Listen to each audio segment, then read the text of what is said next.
Hi, my name is Keith Mazza. Most of you know me as Sifu Keith. Welcome to our channel. Hey everybody, Sifu Keith here. Today's training video comes from our Wing Chun training section, directly out of the Chum Kiu form, defending the low round punch, moving into Popai Jern. But before we go there, I need you to go to the boxes. Please click like and subscribe to keep up with our latest videos. Thank you for your continued support, and have a great day. Form. So the Chum Kiu form, we're going to low bone into the Popai. He's going to step to me with a low round punch, right? I want to create some space here. Can't stay in here. He's going to bust me up. So remember, fighting is fluid. I have to learn to mirror him to utilize the form. So as he's coming, I backstep. I match his step. Everybody good? So I don't care about that one right now. Just to use this. So I'm going to drop the elbow, come in and clear, and Popai. So nice and fluid. He comes in, boom. So Popai and back. Everybody okay with that? One more time. So boom, drop the elbow, and come through. You okay? You sure? Need to see it again or no? Yes.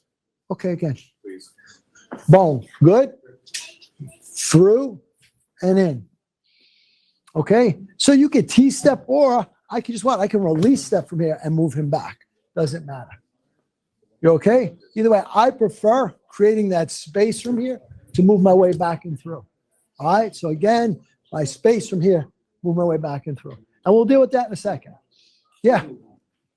Is there a reason why you wouldn't stay to the outside? Like you're grinding over the top to get back to the inside of that arm. That's just a preference to do it on that one. You could stay, so I could stay out here, right, and move my way in. But if his chi sounds good, it's going to be a lot easier for him to counter. So another reason that I like that is I get to open him up, and this becomes a key component. Okay? You guys okay with that? All right, pair up, start playing with. And don't forget to hit the like, subscribe, and share buttons. And when you hit the subscribe button, please hit the bell notification to all so we can let you know as soon as we put out a new video. And we want you to know that we're here for you. So leave your comments below. We're going to get back to each and every one of you to make sure your questions get answered. And once again, thank you. We look forward to being your all things Wing Chun and more for many years to come.